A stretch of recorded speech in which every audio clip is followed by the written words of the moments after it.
Hello, everybody, and welcome to Documentation Not Included. It's Thursday, 7 p.m. in British summertime, and boy, am I feeling it. And we're live here today on twitch.tv/DNI stream. It is time for episode 11.1. Oi, Freelancer! You're fired. I'm Josey Howarth, and today I'm joined by the most amazing, best, and absolutely most incredibly humble human on the planet, Chris Seabach. Seriously? So nice of you to say, Josie. Thank you very much. And once again, you can tell who wrote the script this week. This is why I put these little things in here, you see, so you make sure you read it beforehand. So yes, thank you very much, and as always, a big welcome to everybody in chat. Please do get involved with the show, as we will read out anything that's relevant, anything that is in charge. I just realised that I'm backwards on the stream, so I'm looking at myself in a very funny way. I feel very weird. I'm backwards from last week, and yes. So if you're lucky, we will read things out, and yes. So that. Yes, and as you can tell, we're a little flustered. We had a tiny bit of technical difficulties getting started today for the live stream, and I want to apologize if my voice starts to sound weird. I was sick last week, no voice, and I'm still not quite 100%. But anyway, as always, before we begin our show proper, we're going to do our icebreaker. It's a question we ask every show at the start of it that has absolutely nothing to do with our subject matter or anything else. It's sort of just to talk about ourselves, because we need the ego boost. We've been fired. So, are you ready for your icebreaker question? I am, yes. Go ahead. You have, through mystical or scientific, depending on which way you want to look at it, been given an extra 1 hour a day. Your days are now 25 hours long. What do you do with that 1 extra hour? It's a good one, that. That's a very good one. Yay me! 1 extra hour. You see, 1 extra hour. When I'm busy, I'm going to say when I'm busy, because when I'm not busy, that 1 extra hour would go on gaming probably, because I it's my relaxation time. Almost every day, my patterns are very similar. Even when I'm not busy, I work, and then I game a little bit, and then I do a bit more work at night. But it's usually on personal projects. Oh God, right. An extra hour. I don't. You're going to have to go first. I'm struggling. I would use that hour to sleep, because I would keep my normal schedule, which is not sleeping much to begin with, and working and gaming a bit too much, reading more books, etc. So that extra hour would just be lumped into a sleep hodgepodge. See, I get enough sleep. I sleep very well, and I sleep, a regular 7-8 hours a night. And I go to bed. I'm really old now. I go to bed about 9 or 10 o'clock at night. So. What to say 7? It is 7. You're still awake. To be fair, by now, by about 2 o'clock in the afternoon, I'm in my gym jams, ready to go to bed. So, no, I think I'd just go gaming. I think I'd add more gaming in there, but it might be gaming with the wife, or doing some co-op couch play stuff. We do plenty of that again. Maybe even tell you what, an hour of Scrabble a night. There you go. That's stimulating. I'd play that. Play Scrabble. Yeah, with what rules? Well, normal English rules. Normal English rules. Well, the rules that are in the book. What's different about what different rules can you get for Scrabble? Just like with Uno, although recently a tweet from Uno basically sent the world a dither where you couldn't place a draw 2 card on top of another draw 2 card or something like that. There are different things you can do with Scrabble as well, and different words and other stuff. Oh right, well. Probably out of the box, because my wife, you've played Monopoly? Everyone's played Monopoly, surely. Sadly, yeah. It is one of the worst board games in existence. It is, because it's accessible, and that's why it's so popular, probably. But my wife will not play outside of the rules when we play Monopoly. That is me and all my friends who are trading cards and paying extra money for mortgage. When we mortgage things and getting, you've mortgaged that property. Can I buy that property off you? And negotiating. She doesn't have any of that. She feels really, really uncomfortable. So we have to play the official rules. If it's not in the dictionary in Scrabble, it's not getting played. Well, we have definitely learned something. Yes. So on to this week's Actually, subject. it kind of makes me like your wife even more. She's a stickler. She won't cross the road without pressing the button on on a pelican crossing. She's a goody two shoes. That's what we call her, goody two shoes. Also, Ethercall says, "I'll have you know, I've bankrupted many a person in that game." That's the idea. He's brutal. Yeah, brutal. He's Brutalness absolutely is brutal. shrewd businessman. That's it. So yes, on to this week's subject. Oi, freelancer, you're fired. So both Josey and I have lost clients this week. Last week, Well, in fact, because we wrote the script last week. And it was the week before that because it all, now it's a bit different from normal. Now, so there's lots of different things that go through people's heads when they get fired. Now, I was fired for a very specific reason. Now, Josey, we haven't really discussed either of our fired. No, we were saving it specifically for the show because we literally both woke up one morning and were like, "So this happened," and you're like, "Well, that happened to me," and we're like, "Let's do a show." Yeah. So do you want to talk about it? Actually, I would. I really would, because one of the things, which we'll get into a little bit later in the show, was the wonderful reason for why I was fired by my client. I say fired with bunny ears for those who are not watching us live, because we had a contract for a very fixed period of time, but it was a trial thing to see how things would work. And the expectations were laid out, things were very clearly defined, and yet I was not renewed contract-wise because their unrealistic expectations weren't met.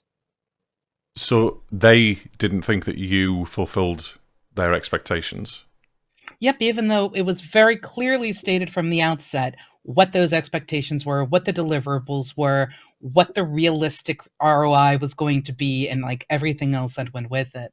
And it was almost eye-opening for me, because I understand that even if you have something written in black and white, people are still going to believe what they wish to believe, no matter how much you stress a key point of a feature, a project, a build process, or whatever. And what I have learned from this is the next time I run across a client, I now have one extra added question to my interview process that I do with them to decide whether I want to take them on as a client. And it is simply the phrase or the question, how much effort and time will you put into this project? Because in the end, I usually have that question sort of kind of a given. It's like, you're going to get me these deliverables, right? Yes, and they will get me the deliverables, but the time they put into it has a drastic impact on the actual sort of outcome of what those deliverables can do. So instead of just simply saying, will you get me the deliverables? It's how much time are you going to realistically give me in this, and I will put that in our contract. Yeah. It's a very important point that I'm actually in the process of negotiating a contract at the moment, a contract for a company that I've worked with before.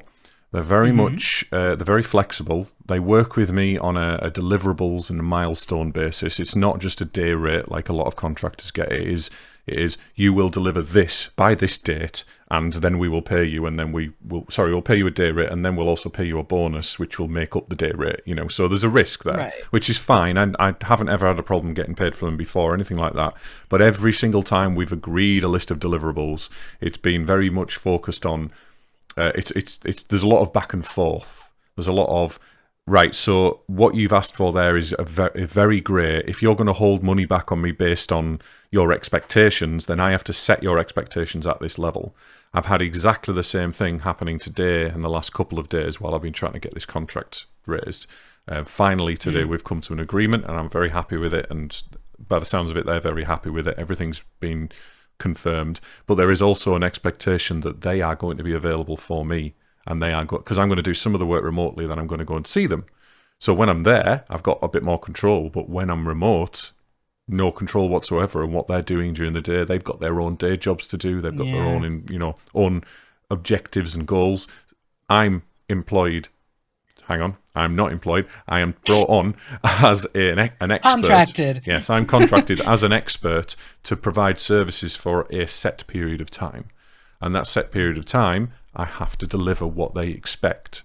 Now, initially, when I got the first email with the list of their expectations, I think there was just a miscommunication problem. I don't think they actually expected what I thought they did. They wanted reports writing. They wanted what I thought they wanted, a code analysis plus, this is a 7-day period, by the way, initially, for 3 solutions as well. So it's quite a lot of work. They wanted me to look at documenting the code, fully documenting the code. Wanted me to look at planning for future pieces of software. And there was something else as well, which was basically there was way too much work for 7 days, but I think it was just the way that they worded it. So that's important, especially at the contract stage, to clarify and set expectations and explain why you have to set these expectations, because they've got their own reasons for wanting to set these deliverables. But there also has to be a precedent there to say, I need support from you guys, because I don't know everything about your company. I need to ask questions. Part of my services is a requirement gathering and technical translation process. I agree. I also really love the way that you're totally skirting around you're being fired. Yes. Well, I'm not skirting around it because I'm talking about the future, which is how I look at being fired. I look at the future. Oh. There's a retrospective element of being fired as well. So we'll get to that, but okay. I want to hear your firing story. So I have been working for I've been working in the Internet of Things and API management area. I feel like I should grow fangs at this moment in time and hiss at you. Like my inner Darth Securitas is all IoT. Oh, I didn't get to the point where security was that much of a concern with it. I was very high level designs and what I was looking at. So it wasn't. Fair enough. It is important, but it's the whole IoT thing just gets like I get heckles down my back like I'm a dog or something. These are very closed systems, so there's not as much of a security concern around them. But where they're deployed was anyway. Getting off the subject, so I was working on projections for future funding for a particular product. Right. So my work was very low priority when it came to accountants looking at figures and basically, and also based on the project, they've just had a reshuffle. They've had to drop an entire sprint team, considering they had 4 separate sprint teams, all of about 20 developers each. But I wasn't involved in any of the project work. I was working on the product side of things. So I was working on designs that would facilitate the gathering of funding or the approval of funding that would then sign off project work for the future. So It's very low priority, the stuff I was working on. I was contracted for 6 months. When I spoke to them initially, they said, it's very likely that we'll reduce your days later on. And I said, that's fine, because I've got other clients that want my time as well. And I was actually in the process of negotiating with the future client that I've just signed contract with about doing 2 days for them, 3 days for them. So anyway, basically project changes, shifts in priorities, and I'd already delivered the vast majority of what they wanted anyway. So mine wasn't a firing. It was right, you're a low priority, you're a contractor, I'm basically being redlined by an accountant, You were fired by one of the bean counters. Essentially, yeah, it sounds like it. But at the same time, I did get feedback from my client, and the client said to me specifically, it's absolutely nothing to do with you, Chris. Which, I mean, I don't know if they're saying that just to appease me or not, but I am very open with them and very honest, and I like to think that they do the same with me. I'm very clear cut, in what I can and can't deliver, and when I will deliver things as well, and the quality of what I do as well. I like to think everything they said. You've produced a technical design, you've produced feasibility studies, you've produced vendor kind of reviews. They bought a few companies that needed to look at their technical stack, and I just did high level requirement gathering stages. I did a few reports, a few impact studies, that kind of thing. and they were very happy with what I delivered. I've also left the door well and truly open with them, and I said to them, I know that it's difficult with them being such a big company to engage a contractor through an agency without going through a tender process and putting job adverts out and things like that. But if you do want to engage me in the future as a supplier, then please get in touch in an informal way. Just send me an email, give me a call, see if I'm available, and see if I can fit you in. And I'll tell you what I can and can't do. Because they liked the fact, that was why I got the job. They liked the fact that I was flexible. They don't always get that with contractors. That is true. That is absolutely true. But it is the danger of being a freelancer, this sort of uncertainty. Because even if you have a contract, there is always going to be a sort of get out of clause. Yes. And that's something that can be negotiated.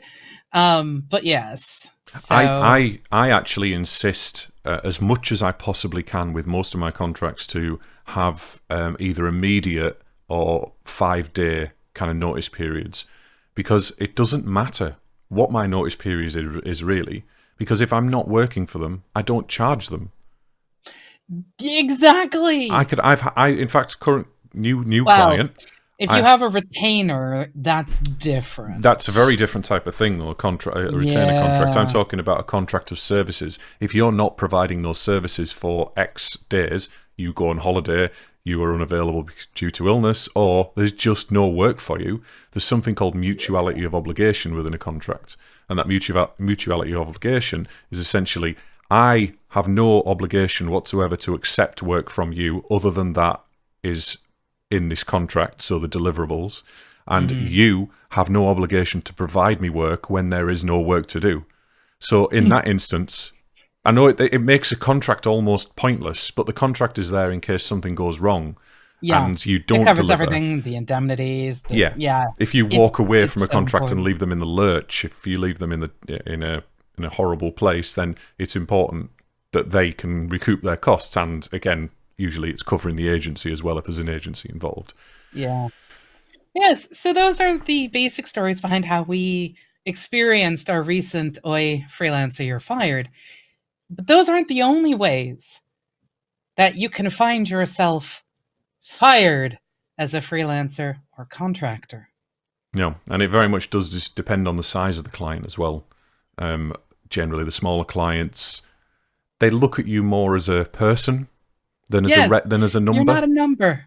Well, you can be. Not a number. It depends if again, newer client, they are funded by a big conglomerate over in East Asia.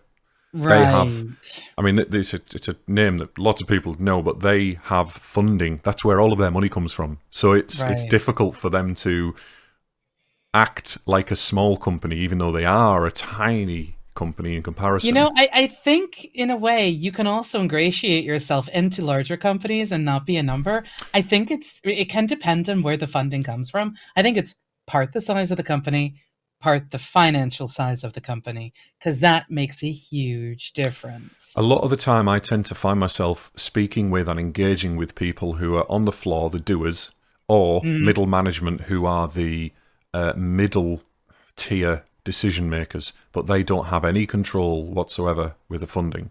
Previous client, the one that I've just been fired from, I was directly engaged by somebody who wrote bids for funding, but that was it. He didn't really have much control over it because it came from corporate head office in the US or something like that. So it's soulless corporations. Rawr. Yes, there's also things like, in your case, you suffered a project shift slightly. I think it was more than budget cuts, because budget cuts are one thing, but project shifts are another thing. I think, and I don't know for certain, I have no real insight because I don't tend to get involved with the project side of things in this particular contract. I think what's happened is they've lost this team, they've reallocated some internal resources. There've actually been a number of other contractors who were on the project as well that have been dumped. So either there's something like with the end client contract, either something's going on there, or they're just looking at the lines and going, right, we need to cut some expenses here because we're nearing the end of the project, or we're 2/3 of the way through. Right. we're not quite delivered what the client expects us. I don't know. It's not really my concern. I understand who I am, what I am, and accept it. It doesn't make me feel bad for being fired. No, and that's, I think, something that's really, really important to keep in mind. The different things that you can be fired from as a contractor can be the exact same reasons you get fired working in a corporate environment or a business environment. You have, like we said, your project shifts, your budget cuts. If you underperform, that can definitely get you fired from a contract. Well, that is Especially, specifically written into a lot of contracts as well. yes, It is in it most of is. mine. If the it's worded something like, if the company, the end client, has reason to believe that the contractor or the service provider has not delivered their services adequately, then they have the right to terminate immediately. Yeah. Termination is, they're spelling out termination in the, I was going to say steps. Oh, okay. As I start coughing. So sorry. But termination is actually a very... See, now he's got me all confused because, for those of you who aren't watching, he has stood up, he has walked away, and he has made noise, which has completely distracted me. No, I actually muted the stream then, so they couldn't hear that. Oh, great. That's why I was going, keep going. Oh, okay, fair enough. See, that's just going to be a wonderful hiccup. But yes, the termination agreements are a definite thing. But then you also have, expectations not being met or misunderstood. And I want to stress that while I was fired for expectations not being met, I am going to return that with, I was fired because they didn't meet my expectations. So it was their way of trying to, I guess, protect themselves, because the next time we were going to get together to discuss the continuation of the contract, it was going to be, I'm happy to do this if, so I'm going to go along with that. But it is a very, very important thing to have a good, solid understanding of what your requirements are, and nail them down into black and white deliverables, not just generic. Generic gets you overtime without pay. Generic gets you, but that's written in the contract. No, it's not. But that's the way I see it, because it wasn't clear, black and white, cut type of a thing. I have to add a caveat to this requirement gathering. Now, what I tend to do these days is, at the contract stage, I create something called a statement of work, which is it's a fairly high level document that states these are the top level things that I'm going to deliver. So a report, a piece of software that does this, something else, a website, something like that. If there is an understanding, or you've been provided with requirements at that stage, a website, for example, let's keep it simple. I'm going to provide you a website, 5 pages, contact page, news page, this, that, and the other. That at a contract stage for me is adequate, because expectation management is part of the job, and requirement gathering, full requirement gathering, is a chargeable process for me. I have worked on solutions that have taken me 6 months to requirement gather. Okay. I was about to sit here and go, how strange. I don't necessarily do that. But, I can understand, at least from what you do, why that is a thing, especially with some of the systems and things that you work and you build and stuff like that. I mean, a website's a bad example for me, but it makes it simpler for the listeners who are listening. If it's something simple, yes, go for it.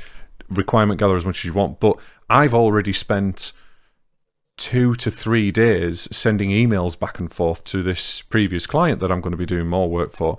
That's 2 to 3 days in total over the last couple of months. That's a lot of money. It's a lot of time to be investing. That isn't chargeable, obviously, because it's the high level negotiation process, but it still needs to be recouped somewhere. Now, I'm a small 1-person provider. If you're a company, that will get rolled into whatever you agree in the future. I don't really work that way. I can't really recoup those costs, although I do based on a day rate or based on project deliverable milestones. It really does depend, but you have to think about that. You can't just... And clients have to be aware that if it's a long requirement gathering process, that is a chargeable element. Oh my God, yes. You better. So if you're going to take 2 weeks to gather requirements, you tell them this and you say, right, we'll agree 2 weeks now. 2 weeks will be how long I spend on this at this rate. And then after that, we can agree how much it's going to cost to actually implement the project, if that's how a client needs to work. Yeah, and I know some people who go, you need to be paid to do that. Oh, that's actually hysterical. There's in the IT industry, and this is something for anybody who, I don't know, happens to stumble upon this podcast going, who are these crazy people? What are they talking about? If you are looking to hire anyone to do contract or freelance work for you in the IT industry, understand that it is not as simple as, I want a website that has a contact form and a store. There is so many things hidden in the process of that one statement that you need to be willing to understand why someone would ask for payment for that kind of requirement gathering situation. There are huge companies out there who'll be like, yes, we've received your request for proposal. We're going to do all this stuff to do it. You need to pay us X amount of money to get this request for proposal, so that we can send you all of our particular proposal. And they do a craptastic job. That is not indicative of the industry. Just be aware of that. But yes, moving forward, we also have, when it comes to getting fired, legal issues and disagreements. So disagreements can be personality. Yeah, I mean, I have to admit that's... I don't get on with everybody. I mean, I know it's hard to believe. Does. I know it's really hard to believe that I don't get on with everybody. You are so perfect in so many ways. It's been so long since I've called you perfect on this show. But the disagreements, to me, is not a valid reason. Sorry, not necessarily disagreements. Disagreements... when I contract somewhere, I contract my services as a company. Now, it happens to be a personal service company that I personally deliver, but that doesn't mean that my personality should necessarily affect it. I got the job based on my personality. Now, if they feel... They might make up an excuse because they don't like me, or try and find some other way of getting out the contract, but legally they cannot get rid of me because they don't like me.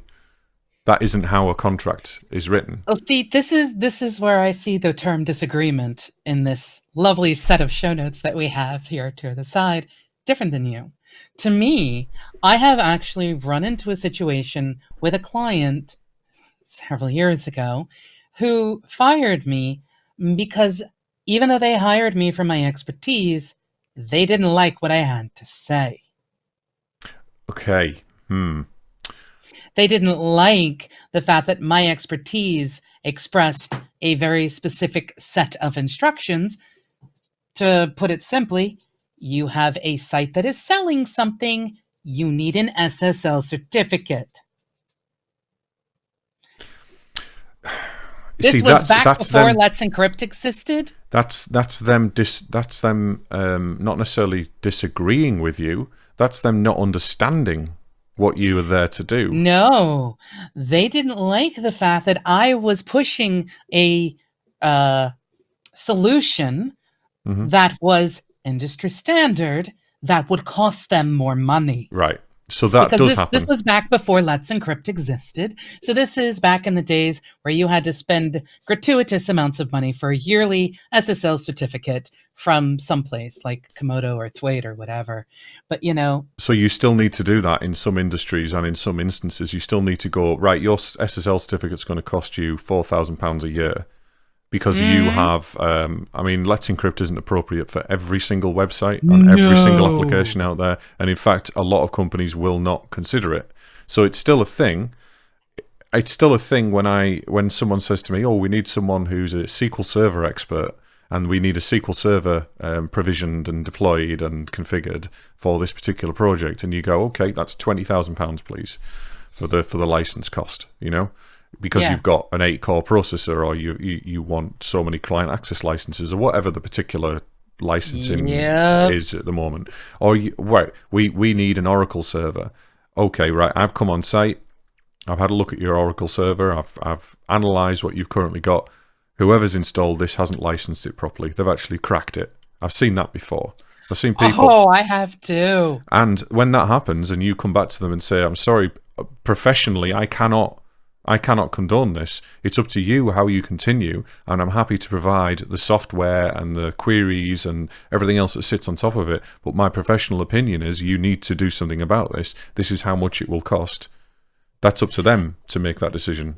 I've actually fired a client after going through the requirements and the gathering stage for a website and things, because they firmly believed that it was okay to use copyrighted images on their website.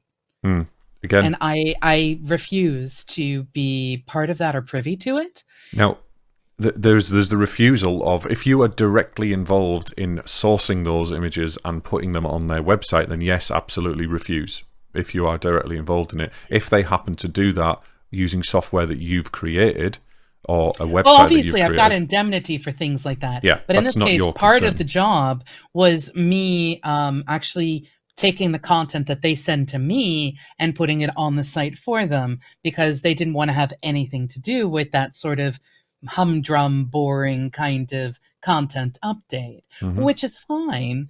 And I was happy to do that until it came down to the sticking point of, no, you cannot copy someone else's work and not attribute them. I mean, heck, even our show, the music we listen to, is attributed in every single episode. And we're so particular about that. But that kind of disagreement thing can rear its head up in the weirdest moments. And that's what I think of when I think of disagreements. Okay. Now, when I think of personality conflicts, I am sort of half and half with you on the someone trying to fire you because they don't like you. Okay.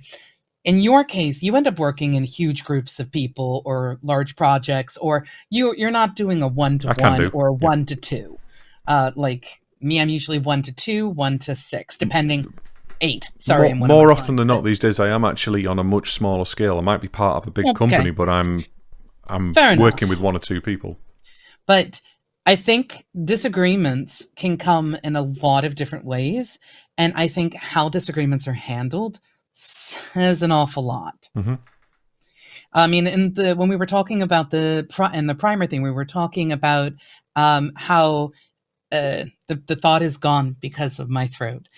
So that's fine. We can move on to the next part of this discussion. I 100% agree. There's a number of different ways we can disagree, but there's also what we've already covered slightly is unprofessionalism. Yes. Now, unprofessionalism is definitely something you can be fired for. What's it called? Disparaging behaviour or something like that. It's got an official term in contracts normally. And if you, I don't know, you punch somebody at work, you do something. Now, no matter if I've seen it happen. I've told you stories actually on the Weird Dev stories. Oh my God, yeah. People the QA tester. You get angry at work. I mean, that time I threw a chair at a wall. I could have easily been fired for that. But under the circumstances, the people who would have fired me totally 100% were on my side and understood why it happened. I didn't hit anybody. I didn't injure anyone. I did put a hole in the wall, but it was beside the point. And it was many, many years ago when I was much younger, and it had never, ever crossed my mind to do that. It's not something that's within me anymore. But it happens. You see unprofessionalism all the time, even if it's just a thing, something like, right, so somebody's slacking off at work. That's unprofessional. I'm getting paid an amount to do work for you, to provide services for a full day. If I working at home, if I decide to play a game for an entire day instead of providing my services, then that is unprofessional, and you can be fired for that. And I agree, you should be fired for that kind of thing. It's interesting. Having had a 9-to-5er and other round the clock, fixed schedule things at companies, and being a contractor or being a freelancer, running your own company, whatever, I see a difference in how I act. If I am getting a guaranteed paycheck from Joe Blob International, I will still go in, I'll do my work, but I'm not going to feel like the sort of Damocles hanging over my head with expectation. Because at that moment in time, when you're surrounded by a group of people, part of the work experience is the engagement in the people you're working with. Or participating in that 15th meeting that you really shouldn't have been a part of in the first place, but they wanted someone to sit in on the call, so you still had to sit on the, like, that whole thing. But Yeah. on my own, doing what I do, when I have a project in front of me, if I am not giving it my 1000% at like almost full octane constantly while I am on that clock, I feel like shit. I wouldn't And say. I can't, I get so frustrated. I get really frustrated when I work with some of the companies that have that sort of laid back mentality, or they're like, yeah, we'll get that deliverable to you soon. And you're sitting there going, can I have the deliverable, please? I am literally at a blocker because of you. Can I Mhm. have the deliverable, please? Yeah, we'll get it to you. And after 2 weeks of chasing, I finally get the deliverable. But by that point, I've started another project up for another client that I have booked my time for. And their response is, I want it right now. Yep. I've gotten you the deliverable. Give it to me right now. And I'm just sitting there going, we Well, had a this is deal. expectation Stop management, and slacking. it is a constant battle, and it is a constant juggling act, isn't it? To juggle up It is. multiple clients, or even multiple projects for an individual client. Yes. Just, I mean, that was again one of the things I had to do in my last job, was that I had no less than 6 different workflows going on at any one time, and it was just speaking to different people in different time zones all the time, compiling documents, looking at different technical solutions, looking at different implementations of software, and trying to cobble together each of the individual deliverables, you know. And I managed to do it with most of them, all but one, which was I was in the process of working on towards the end. And it, you know, and that's the job. The job as a freelancer is to be able to juggle your time and make the most effective use of it. I'm not perfect. Nobody's perfect. We all do waste a little bit of time. But I tell you what, I waste a lot less time at home than I do in an office. Oh my God, yes. 100%. I mean, I am 1000% more. I am so right there with you. And not a lot of And people do, though. well, no, It I isn't for know some everybody. people who literally cannot work from home. It is impossible for them to Hmm. do so. But we're sort of getting We are. edging towards the end of our show, but I want to make one very clear statement about being fired as a freelancer. The word fired should not be a negative word. No. Nor should the word terminated. Or yeah, or terminated or let go or what have you. It just, your mindset should be different than that of the 9 to 5er going, oh no guaranteed paycheck. There is a perspective, a connotation to the word fire that is very negative, or let go, or term, whatever word you want to use for that release of contract preemptively. To me, it is a perfect moment for me to stop, sit back, and go, what just happened? There's a reflection moment, isn't there? There's this self-evaluation Yes. that we have to do as well. I mean, yes, I do Lessons that. learned from projects. That's sort of what ends up happening in my brain. That whole, all right, this is what we did. This is what went wrong. This is what didn't go wrong. This is, like all of that. And that one project management lessons learned kind of a thing Yeah. happens. I mean, you do that in an agile process, you do that on a circular basis, but as a contractor, it's different, or as a self-employed person, it's different in that you should be reflecting on the relationship that you had with that client, what you could have done better with them, how you could have spoke to them differently. Is there any way you could possibly have retained that client? Can you possibly work for that client again in the future?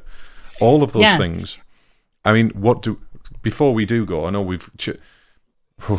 We haven't even scratched the no. surface of our show notes again. However, we did it with the first episode. We just couldn't nail it with this one, which just means this is just another one of those fun topics we're going to have a lot more to say on.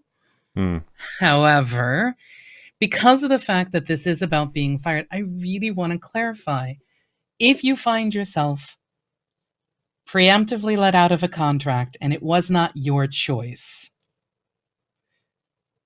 do me a big favor. Take your moment and go through your 7 steps of grieving, and then sit down and actually think, okay, what happened? And be true to yourself. I mean, there's nothing worse than sitting there going, well, they fired me because Bob didn't like me. Darn you, Bob, and the bean counting department. It's never really that simple. And it's never It personal. really Well, isn't. very rarely it's personal. Very rarely is it. Well, It does happen, but it's in my instance, usually, yeah, it's never really personal. It's usually about the things that we discussed, my contracts, project shift, budgets. I must have had over 20, 25 contracts in my career, and I've never been fired from a permanent job, but I've only ever been let go of 2 contracts. The one that just happened and one a few years back. The one a few years back was after a very intense period of work, about three or 6 months, I can't remember, but I was the tech lead on the project. I was let go when they hit maintenance mode. We'd got things in production, we'd got everything going, and I was essentially saying to them, when we hit maintenance mode, I'm leaving anyway. And I think that, I don't know why, I think there was there was very much a toxic culture in that particular company, and it was a spiteful thing for them to do at that moment. They were well within the rights, because they made me essentially redundant. They said that you had nothing else to do, which I didn't. All of the project work had been delivered by one feature. Again, that one feature was in QA at the time, and it was pretty much ready to go. There wasn't any bugs or anything. It was pretty much ready to go, but they got rid of me. And it was because of somebody I hired for them to take over, and he was just a little bitch. Let's put it that way. Ooh. Yes, he wasn't a very nice person. He got in the ear of a new upper management member of staff and decided that he wanted to retain the contract and go forward. He was absolutely useless and didn't last much longer than when I was there. I mean, he just basically befriended this new member of staff who had all of the control, but didn't really have any idea of what was going on within the company, because he was brand new.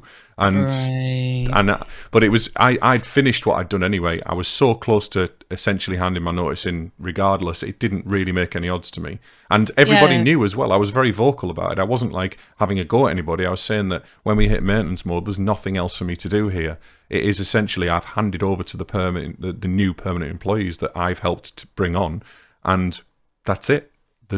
I'm done. Yeah, in my case, I've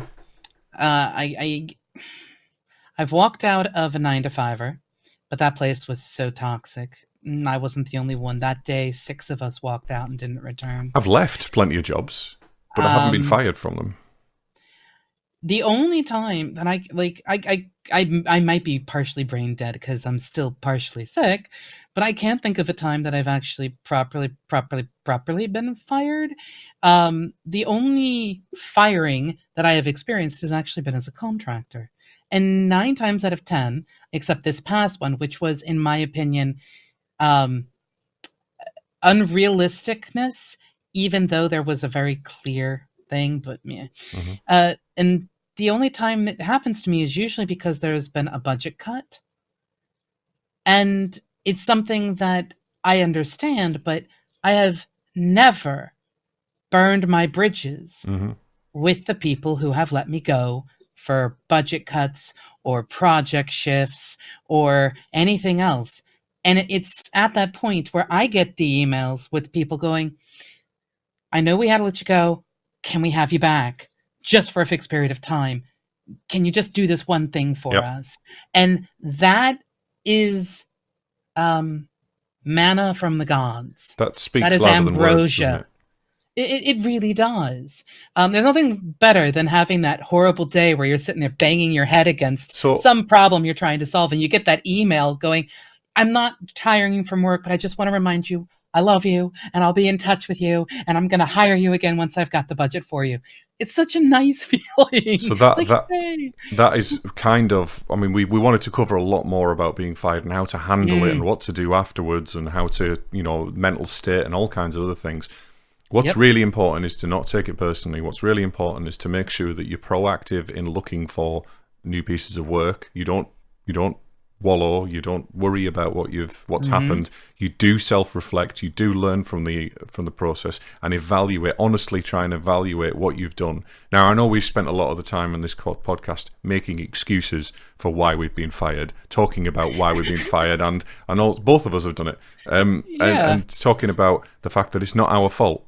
There's obviously there's an element of fault there. Whether it's in your case, Josey, it may be that you didn't manage the expectations of the client as well as you should have done. You didn't communicate with them as well as you should have done, possibly. And I'm not saying that is the case. I'm saying that might be the case. It's like I said, it's 100% modified my onboarding process. And in my instance, it could be that I haven't communicated with the client enough. I mean, I said maybe I over-delivered. Maybe I don't know. Maybe I delivered things quicker than they expected me to. That is a danger as a contractor. But there was also, you over-deliver and they let you go early because you got it in on time or ahead of time, ahead of budget, and at the right quality, and all of a sudden they're like, "We've got everything we need. Goodbye." It's like, I like to think that will get me. And the burning bridges thing you said means that hopefully if I've over-delivered in a particular contract and they've let me go early, then they will get me back. This new client,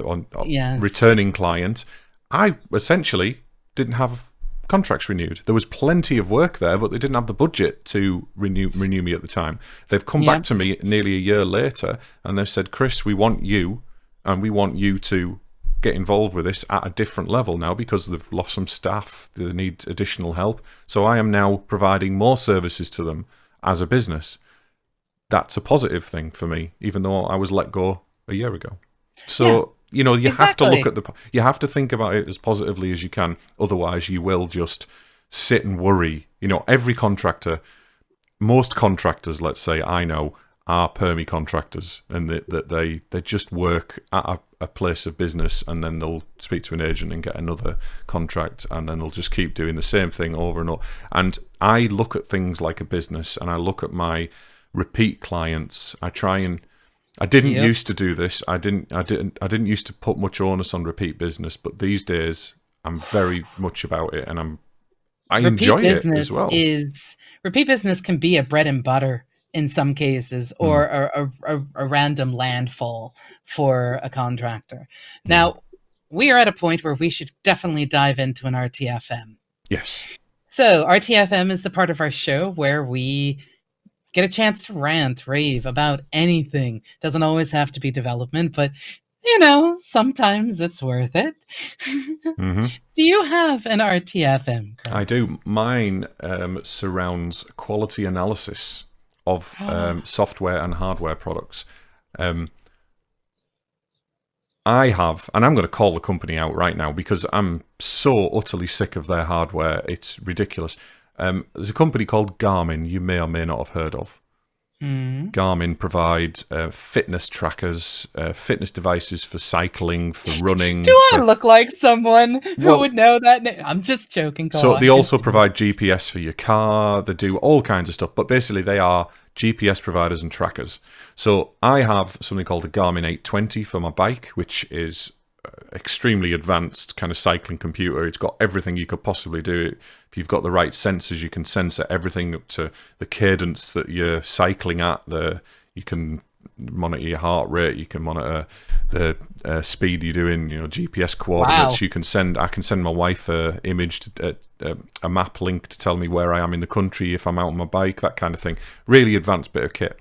I also have some scales, which is sat behind me down there. I'm just pointing at. That's the box for them. Right. I've also had a watch that you can wear. Again, a tracker for swimming from them. I've also had another device before the bike computer, which was a simpler device. The original bike device I had to send back. It was rubbish. It just would not sync with anything.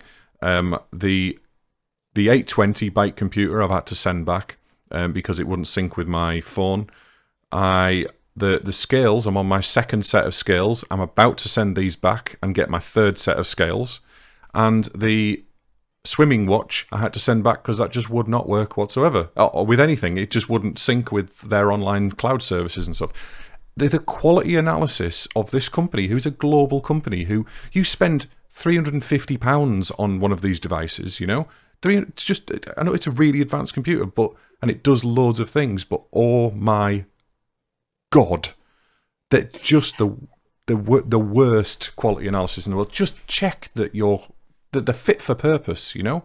Check that they do what it's supposed to do. They're supposed to sync with your phone, and then they're supposed to upload to a cloud. That's all you want it to do. No, not having it. That's stuck in maintenance mode. Them scales are stuck in maintenance. They don't weigh you anymore. They're supposed to pick up all your biometrics and everything. And no. Anyway, rant. Done. Well, as you know, in the IT world, you know, the more things you have part-wise, the more that could possibly go wrong. But I also throw out, as a cynical individual, that's a very smart business model on their part, because the fitness industry is so full of fashion fitness in the style of people who are not very dedicated, but you know, I'm on the new fad, so I'm going to try and do this new thing. And most people, when they get their hands on, they're like, oh, it's a bit like when you go to say, I'm going to learn how to play guitar, and you have to buy, you know, a Les Paul, like the most expensive guitar, but you never pick it up and play it. All the gears, exactly. And it's a smart business model, because I bet you you are one of a small percentile who has ever said anything about it, and yet I bet they're making bank. But again, that is me being cynical. They are market leaders in what they do. They are absolutely market leaders. However, their products do not stand the test of time. As soon as you just synchronizing something with a smartphone is such a simple thing, but it's a QA process problem. It's not a business model. It's that they have shit QA. Simple as that. That's fair enough. Well, my RTFM is a very simple one. I actually mentioned something on Twitter. It's, you know, if you have an app or a bit of software or anything that people rely on, and you do an update and you modify settings into a different state without telling people in the changelog that these settings will be modified, I want you to go die in a fire. Not really, but seriously, just if you're going to have a single toggle go from off to on with your update, tell us so that we can make educated choices and guesses. I spent 30 minutes today, which may not seem like a lot, but I spent 30 minutes today looking and going, why is this thing not working? It worked perfectly fine. What changed? And there was nothing in the change logs. Nothing at all. I bet the documentation hadn't been updated either. Obviously not. So I was like, okay, I'm going to have to go step by step through every single setting that impacts what I'm doing. And I finally found it. But that was 30 minutes of my time wasted on a problem that shouldn't have happened in the first place. So just do me a favor. Be honest. I've had it before where a config setting has changed from it was a binary setting, and it used the value true or false. And they changed it. It was a JSON file. They changed it from a string value of true or false to a binary value of true or false. So, you know, a true Boolean. Yeah. In JSON schemas. And it was a simple thing, but there was no error output that made any sense. It was an internal config file that we could access, but it was a proprietary config file rather.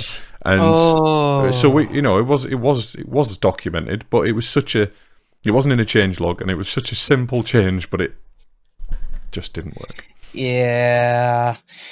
Oh, so frustrating. But that's our RTFM. And now we are at the end of our show. Oh my gosh. Thank you to all of you guys for joining us. Hi, Tultepe.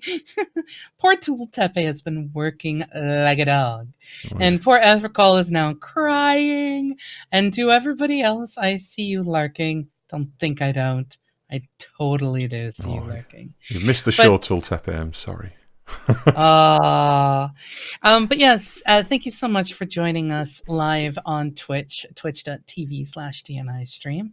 And for all of you listening in the podcast in the future on one of the many numerous platforms, which you can find us now from Apple to Spotify to Google Podcasts to all kinds of places. We are discoverable everywhere, and it's down We to Josey. are. So I want to say publicly, thank you very much, Josey. You've done a wonderful job this week. Just this week. Last week I couldn't move out of bed. It was just like you can hear my voice is starting to go. But yes, so come visit our website, www.dnistream.live. You can find links to all of our past podcasts. You can find links to our Discord and our YouTube channel. And you can also use our website to contact us for any reason. If you want to be a guest on the show, you want to suggest a topic you've enjoyed today, please give us some feedback. The contact form is working now.